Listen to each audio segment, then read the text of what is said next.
there, viewers. Thank you for tuning into Supermariodiagnostics once again. Today we have a 2014 Range Rover with a 3-liter engine in it, and the customer's concern was that in the mornings when they crank it up, it revs up to 2,800 RPMs, and then it comes back down after about 20 seconds. And I believe one of my coworkers checked it out real quickly, very briefly, just to get a glimpse as to what we might be dealing with. And they said they heard some whistling, possibly a PCV issue. But either way, they were leaning towards some kind of a lean condition. Last I heard, they didn't look at the fuel trims, but instead they went ahead and notified the customer, got some approval for testing, and brought it to me. So first thing I always do is put a maintainer on it and do a pre-scan. So you guys can see right here, this is our pre-scan. We got 13.5 volts being supplied into this, and we have invalid data sent from gateway A and a bunch of history codes for misfires and secondary battery. That's not the issue they came in for, but we will definitely speak to them about this. And we have several other issues that we're going to have to either just document that we have them, or just bring it up to the customer, deal with it later. But for the scope of this video, we're going to be dealing with the symptom that they mentioned. So the RPMs coming up to 2,800 RPMs for 20 seconds and coming back down on cold starts. Of course, we're going to start the vehicle and see if it'll do it. It hasn't done it to me when I drove it over here. It's a nice and steady 900 RPM. And of course, since we were kind of suspecting a lean condition, first thing we're going to do is look at fuel trims. So let's get out of here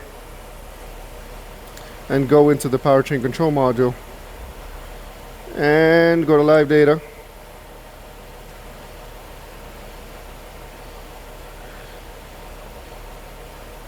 It does have a bit of a shaky idle. I don't know if you'll be able to hear it, but it does have a tiny bit of a shaky idle. And I like to use my search function, and we'll put RPM. RPM gives us nothing, so let's just put engine. Maybe it's under speed.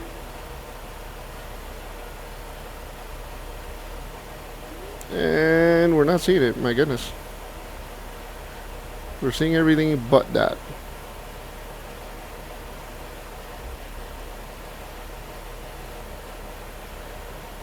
There it is, engine speed.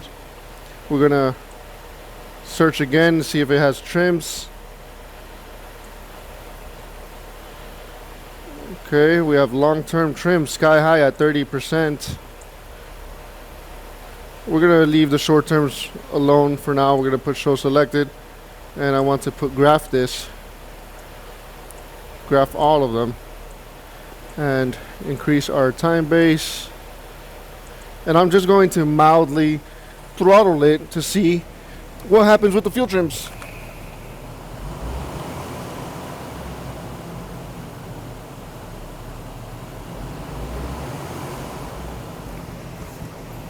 Go ahead and shut it off, and we'll freeze it so we can analyze the data.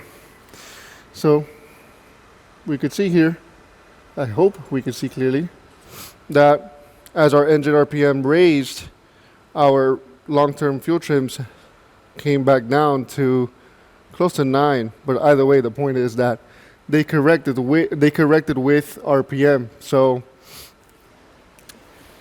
there's only a few things that could do that. A vacuum leak would be the main thing. A short answer would be vacuum leak. It could be an internal vacuum leak, or it could be an external vacuum leak. We don't know. But what we could do is rule out an external vacuum leak. So what I like to do is smoke test it with the purge valve disconnected and any other solenoid or component that is being supplied vacuum.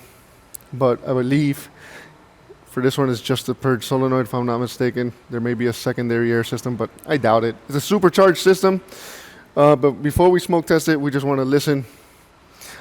I'll see if I can find maybe some crankcase pressures, but honestly the easiest thing would be to smoke test it rule out an external leak before continuing on. So I hear a tiny whistle, but nothing crazy. I looked at service information.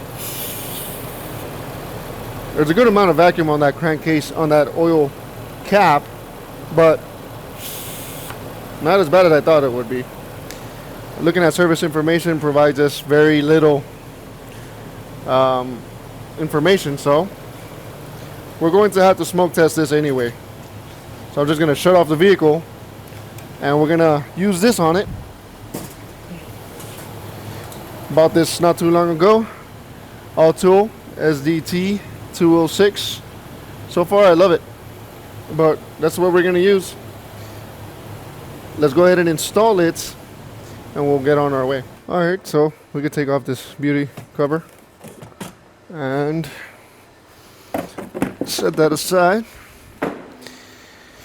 And since we have two master flow systems, we have sensors, we have two inlets, we're going to have to block off one side in order to put the smoke machine to the other.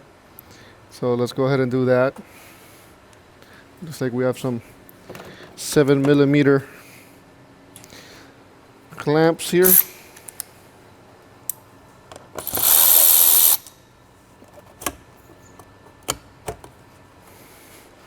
Do the same on this side. And you're going to need something like this. I like these a lot. They're the easy intakes, but this is like the Chinese version. You can find it online, find it on eBay. Just get in there. I will have to find my purge valve. If I remember correctly, it should be on the right side. Well, on my right side. There it is right there. I'll go ahead and show you guys that before I continue on my testing. We're gonna have to block off this side though. And I do have another easy intake to use.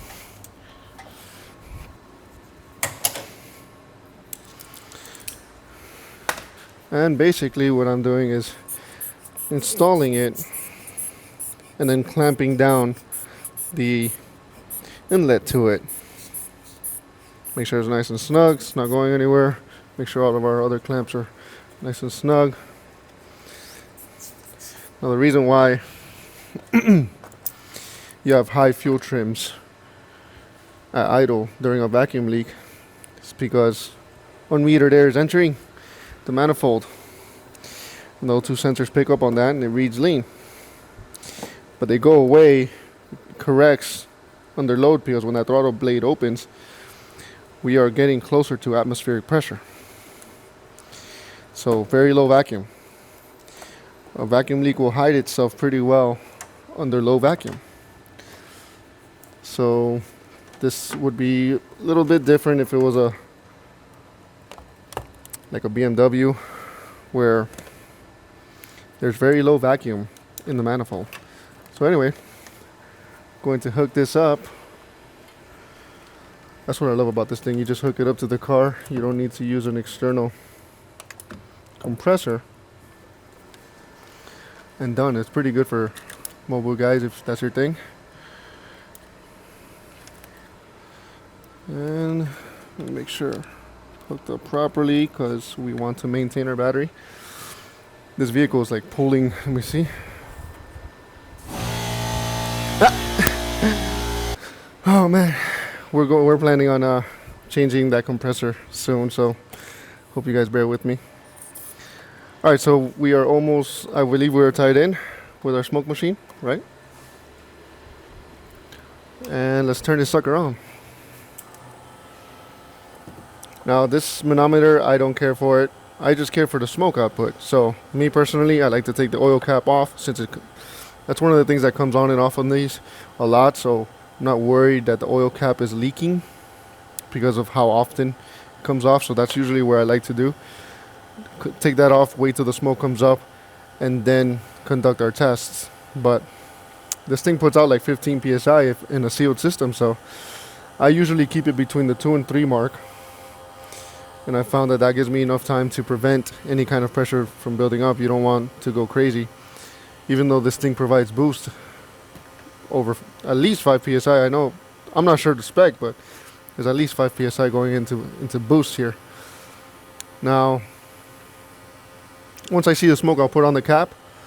But while the cap is off, let me put you guys where you guys can see this. While the cap is off, I do want to remove that little cover that's there in order to give me room to disconnect the purge valve, which is right here. See if you guys can see this. That's the purge valve. I'm not seeing any smoke, which is... I almost forgot. This is the main reason. We want to clamp that down. Make sure it's nice and tight. Make sure we have a sealed system. I'm gonna see if I could disconnect my purge valve. It's just a quick disconnect right there. I'm starting to see smoke. Now I'm gonna turn this off. And one thing that really helps is this bad boy right here. Oh my goodness. That Stinger 2020. This thing puts out like 2,000 lumens. So smoke cannot escape from this thing. Look at that. Of course, my oil cap is still off. I'm gonna put it on now that we have smoke in the system. Or else you'll be making, this would be a lot longer process. Oops, sorry about that. And turn off any fans that you might have around facing you. And I like to keep this Stinger pretty much like this. I do see something here. I do see two things here. It looks like this clamp. This clamp is loose. But we also have, I saw a little bit of smoke here somewhere.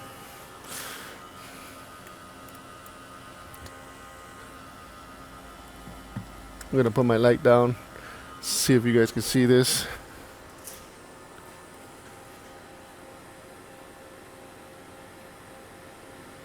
There's something going on back there. And since there's no light there, you guys can't see this, but let's put some light.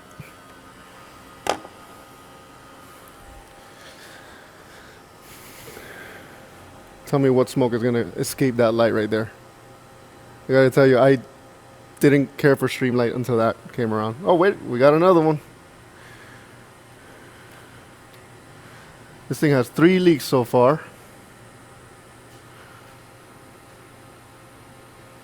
That's why I love smoke tests, because they just work.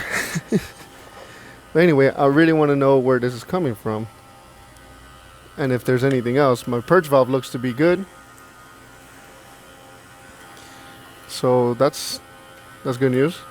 And of course you want to keep an eye on your gauge, make sure that there's not too much pressure building up here.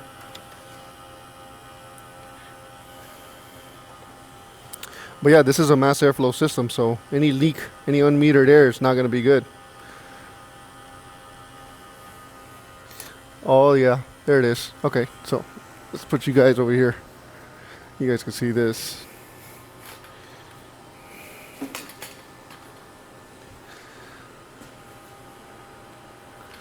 It looks like they were right. I did hear a whistle, but I didn't want to risk being wrong about it.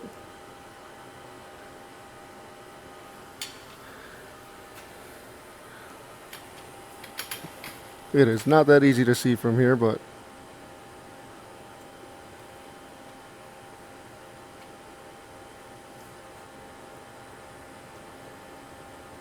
and it doesn't want to focus.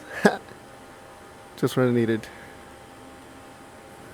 Anyway, let me put the light there first, and then I'll put the camera after.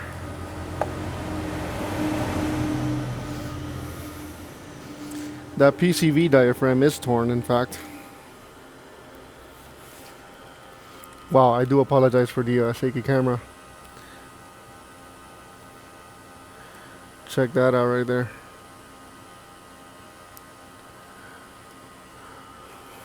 But anyway, we got a PCV diaphragm and we have 2 other leaks here. So I'm pretty happy that I was able to find all the possible leaks. That way we wouldn't have changed the PCV valve without looking at these clamps. So let's see if we get an approval and show you guys the end result on this. Alright, so we got the approval to go ahead and remove that PCV diaphragm. I'm going to attempt to tighten up those clamps. If we have to, we'll replace them. But just so you guys know, we don't need to remove the supercharger in order to do this. Some people might, but you really don't have to. But I guess, some people actually would prefer doing the whole valve cover. But technically, this is an approved Range Rover repair from the factory. That they say it's an approved repair. All you have to do is get it out. It's a pretty straightforward job. There is a little bit of a sound deadening material that you have to kind of move out of the way, but it does come out. And you will have to remove this tube in order to kind of free up some room in order to get the job done. But yep, here is the part that came out of the vehicle,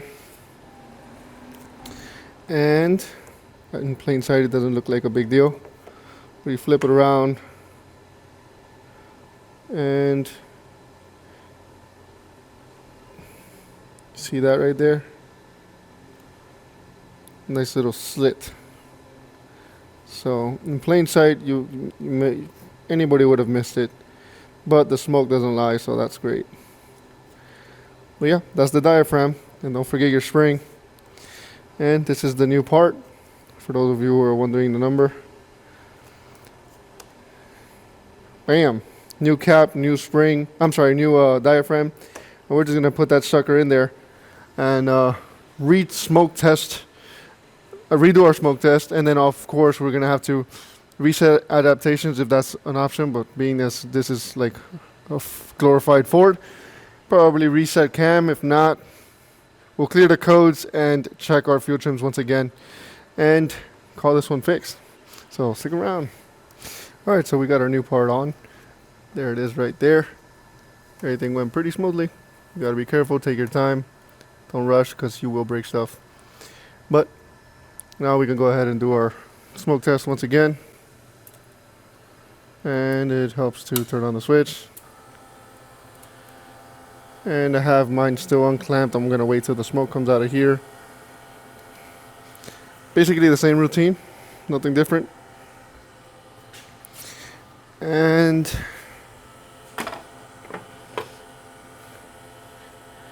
we're gonna go ahead and confirm the repair, because you don't want to just assume that it's gonna be fine and end up with a comeback.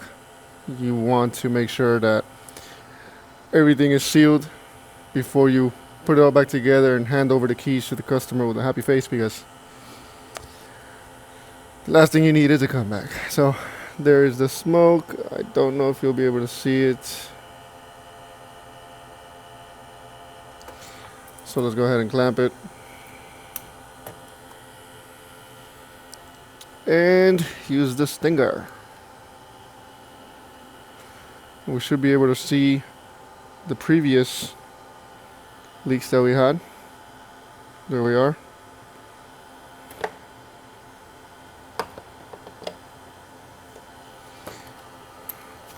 Just gonna see if this will help.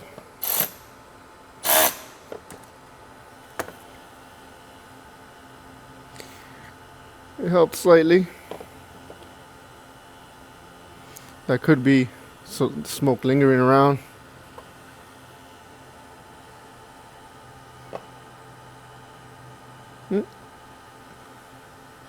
Tiny bit left there. It's already seated in the right position, so.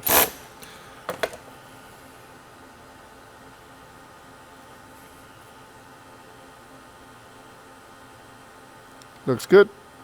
Now as for this one, let's go ahead and do the same thing.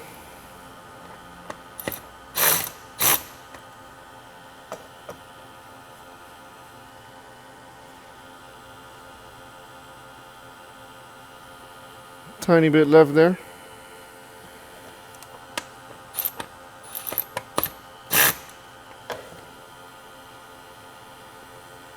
Seems to be coming down from underneath somewhere. Might be residual.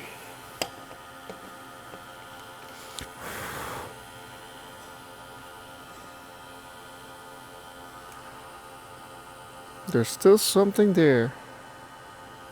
Man, it really shows up on the camera like pretty good, so may have to reposition this. Sure you guys weren't counting on a video like this, but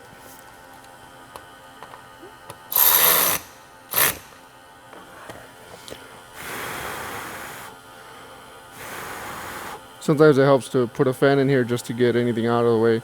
So it looks like we're gonna have to deal with this one before we go ahead and start the vehicle up. I'm going to remove it, clean it up a bit, and try again. If not, we may have to move on to different methods and come back and check with you guys. And it looks like we nailed this sucker. Man, what a powerful combination. I mean, a good smoke tester and that stinger, man. This thing is sick. I'm just putting it out there. I love when something works great. So I'm not sponsored or anything. So if anybody thinks I'm making a buck off of this, I'm not. So we can call it a day now. And we'll go ahead and confirm the repair. Let's go ahead and take a look at the fuel trims. I'm just going to slap this back on together. Alright, so here are the codes that were here.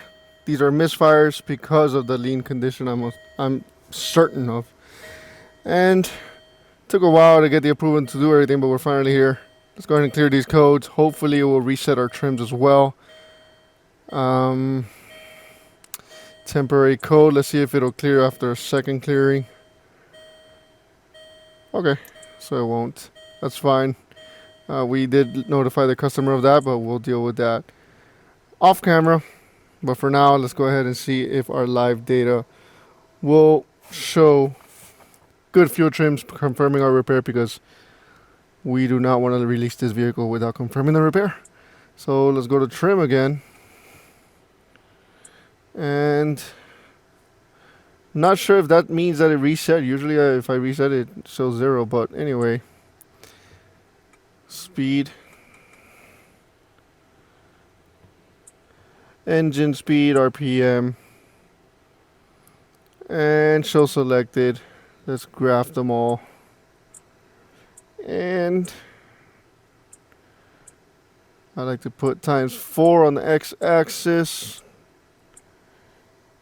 All right, let's start this sucker up. There may be some smoke in there, so I might have a rough startup. Nice. That is a high RPM.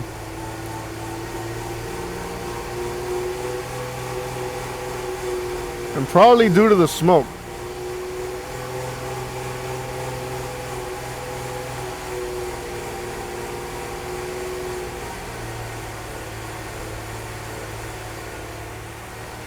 That is the symptom that they were talking about. And it is even worse. Fuel trims, that is crazy. And this is why we always check first. I wonder what the short-term fuel trims are doing. Short terms, they are in the negatives, but not where I was expecting them to be.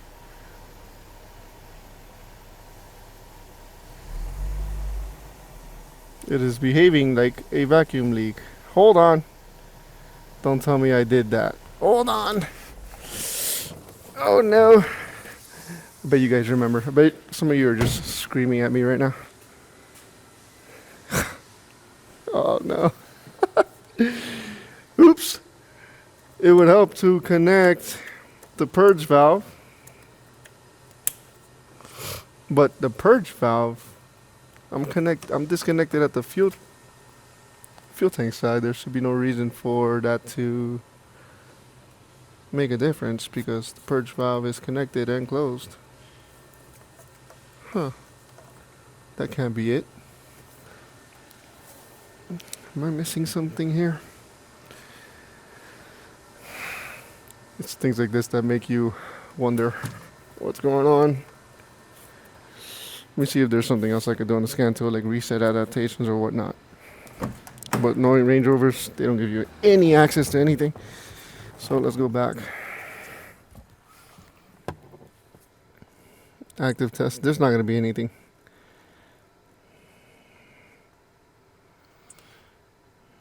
Trouble codes.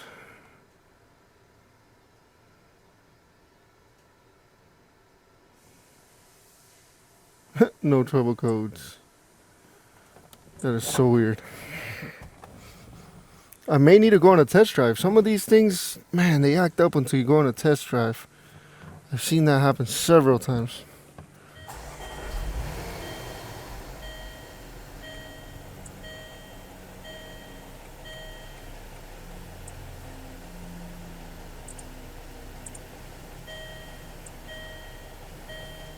I'm going on a test drive,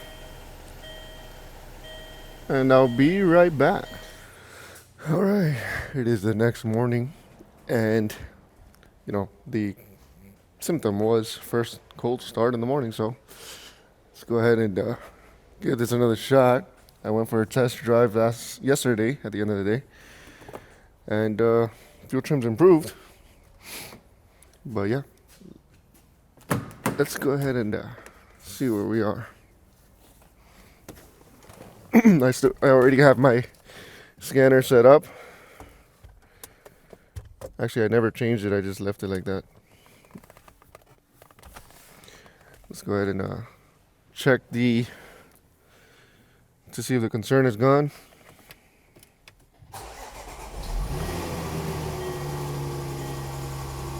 And no more flaring RPMs. And pretty good fuel trims.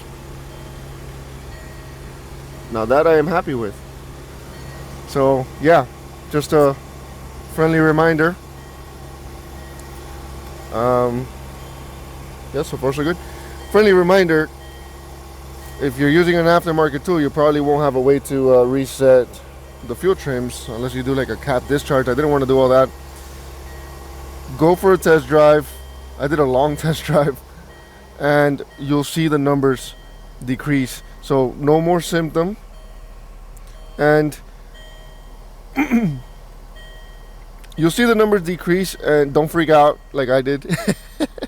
I saw that thing go up to like, I don't know, what was it, 40% fuel trim, so it was kind of crazy. But anywho, I hope you all enjoyed this one. I know it was like very simple, it's just a smoke test and whatnot, but I think it's still valuable information for what it's worth.